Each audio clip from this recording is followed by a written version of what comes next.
आप सभी को मेरी नमस्ते और जय हिंद। बीएचयू इन्फोपीडिया पे आप सभी का स्वागत है। तो देखिए आपका जो बीएचयू का एडमिशन का प्रोसेस है वो चल रहा है। सभी जो यूजी कोर्सेज़ हैं उनके अंदर और पीजी कोर्सेज़ हैं इवन जो उनके अंदर भी आपका एडमिशन का प्रोसेस जो है वो चल रहा है और लोगों का एडमिशन हो रहा है।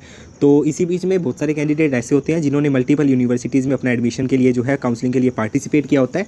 तो जब वो फाइनलाइज़ कर लेते हैं कि मुझे इस यूनिवर्सिटी में एडमिशन लेना है, क्योंकि अभी सीयूईटी के थ्रू आपका एडमिशन हुआ है, तो लोगों के पास, कैंडिडेट्स के पास जो है मल्टीपल ऑप्शंस रह रहे हैं कि वो जिस यूनिवर्सिटी में जो कोर्स लेना चाहें उनके पास जो भी ऑप्शन होंगे उनमें से वो सिलेक्ट कर सकते हैं। तो जब आपका किसी एक यूनिवर्सिटी में एडमिशन फाइनल हो चुका है तो आप सभी से यही रिक्वेस्ट होगी कि आप बाकी यूनिवर्सिटीज़ जहाँ पे भी आपका कॉलेज में एडमिशन हो चुका है उस एडमिशन को आप विदड्रा करवा लीजिए, कैंसिल करवा लीजिए। इससे क्या होगा कि एक तो ये कि अगर उस यूनिवर्सिटी या कॉलेज के द्वारा जो रिफंड है अगर वो दिया जाता है तो आपको आपका पैसा वापस मिल जाएगा। और दूसरी बात ये कि आपकी जो सीट आप कैंसिल करोगे वो सीट बाकी जो बच्चे अभी वेटिंग लिस्ट में है या जिनका कोर्स अभी उनको एडमिशन नहीं हुआ है तो उनको जो है चांस मिलेगा। आपकी एक एक सीट करते हुए बहुत सारी सीट्स खाली होगी, तो ये जो खाली सीट्स है ये आगे किसी कैंडिडेट्स के काम आएगी।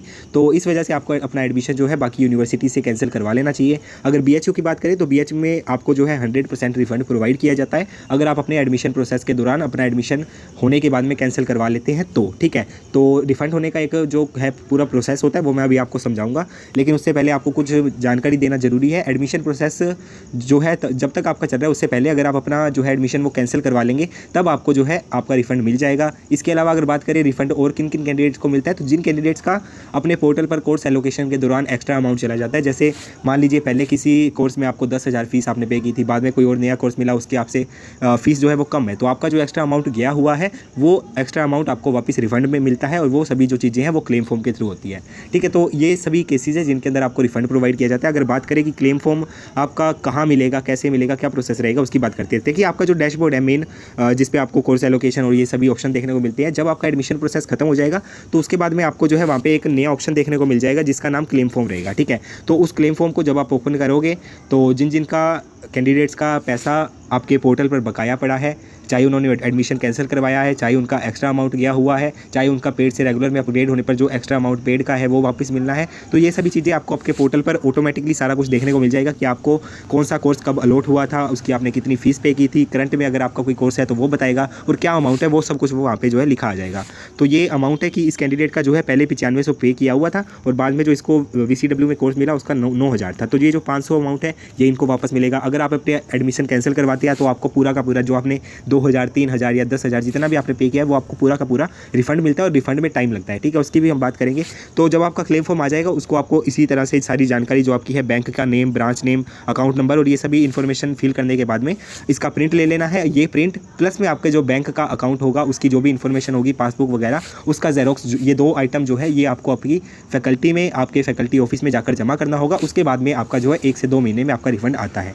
ठीक है, तो पूरे प्रोसेस को अगर शॉर्ट में समझे तो सबसे पहले क्या होगा, एडमिशन प्रोसेस खत्म होगा, जिन्होंने कैंसिल करवा लिया है उनका रिफंड होगा, जिन्होंने एक्स्ट्रा पे किया हुआ उनका रिफंड होगा। तो जब आपका एडमिशन प्रोसेस खत्म होगा आपके डैशबोर्ड पर आपको एक नया बॉक्स मिलेगा हॉस्टल एलोकेशन के आगे, उसका नाम होगा क्लेम फॉर्म। क्लेम फॉर्म को आप ओपन करोगे तो इस तरह से कुछ आपको दिखेगा। सारा इन्फॉर्मेशन फिल करने के बाद में इसको सेव कर लेना है और आपका जो है एक इसकी प्रिंट आउट ले लेना है। इसका प्रिंट आउट प्लस आपका जो एडमिट कार्ड या ऐसा कुछ आपको फी रिसिप्ट अवेलेबल है उसका जेरोक्स, प्लस में आपका कोर्स एलोकेशन या जो भी आपसे मांगा जाएगा वो आपको जब क्लेम फॉर्म स्टार्ट होगा तो उसमें आपको इन्फॉर्मेशन दी जाएगी कि क्या क्या डॉक्यूमेंट आपको जमा करने हैं अपनी फैकल्टी में। ठीक है, तो ये सब कुछ जमा करने के बाद में जब आपका फैकल्टी में चला जाएगा ये सारा डॉक्यूमेंट, तो मिनिमम मान के चलिए 2 मंथ तो लगेंगे ही लगेंगे, ज़्यादा टाइम लग सकता है लेकिन मिनिमम आपसे एक या 2 महीने आपके लगेंगे फ़ी को रिफंड होने में। तो फ़ी का रिफंड जो है आपका जो भी आप अकाउंट दोगे बैंक का उसके अंदर आ जाएगा। अब इससे रिलेटेड कुछ शर्तें हैं, क्लेम फॉर्म से रिलेटेड शर्तें ये है कि जिन कैंडिडेट्स, पहला तो ये मैंने जैसे आपको बताया एडमिशन प्रोसेस से पहले अगर आपने कैंसिल कराया है तब आपको रिफंड मिलेगा। दूसरा ये कि जब आप अकाउंट दोगे आपका क्लेम फॉर्म के अंदर तो जो वो अकाउंट है बैंक अकाउंट वो कैंडिडेट के नेम का होना चाहिए, जिसका एडमिशन हुआ था, जिसका एडमिशन कैंसिल करवाया है उसी कैंडिडेट के नेम का उसका खुद का अकाउंट होना चाहिए, तभी आपका अमाउंट जो है रिफंड किया जाएगा। तो इस चीज़ का आप ध्यान रखिएगा। और तीसरा शर्त ये है कि आपको इस फॉर्म का प्रिंट आउट प्लस बैंक का जो भी आपके अकाउंट की इन्फो मांगी जाएगी ये सभी डॉक्यूमेंट्स आपको ऑफलाइन जाकर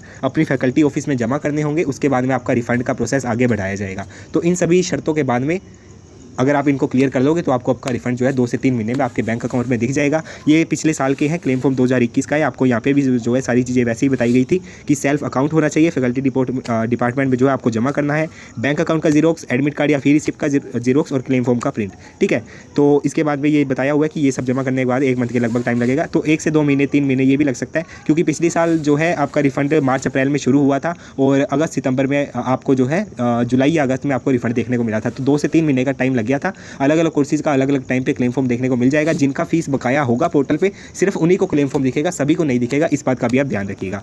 तो ये प्रोसेस है आपका एडमिशन कैसे कैंसिल करवाना है। एडमिशन कैंसिल करवाने के लिए आपको क्या करना है, आपको अपनी एडमिशन कमेटी को कॉल करना है जो आपके पोर्टल पर अवेलेबल है। उन्हें कॉल कर दीजिए या फिर मेल कर दीजिए या फिर इवन व्हाट्सएप भी कर दीजिए। अपना CUET एप्लीकेशन रोल नंबर लिखकर अपनी एडमिशन कमेटी को कह दीजिए कि ये मेरे को सीट अलॉट हुआ था, मैं इसको कैंसिल करवाना चाहता हूँ और रिफंड का प्रोसेस जो है वो आपको हो गया, जो होगा वो आपको बाद में पता लग जाएगा आपके पोर्टल पर ही। ठीक है, तो अमाउंट आपका सेफ है, अमाउंट आपका रिफंड होगा, अगर चाहे आपने एक्स्ट्रा पे किया, चाहे आपने एडमिशन कैंसिल करवाया है। तो ये सारा प्रोसेस है एडमिशन कैंसिल। अगर आपका एडमिशन कमेटी के द्वारा नहीं होता है तब आप जो है हमसे कॉन्टैक्ट कर लीजिएगा। अपने टेलीग्राम का लिंक डिस्क्रिप्शन बॉक्स में है, पर्सनली मैसेज कर दीजिएगा, आपका ईमेल के थ्रू जो है लॉक करवा दिया जाएगा। मिलते हैं अगली वीडियो में, तब तक के लिए टाटा बाय बाय।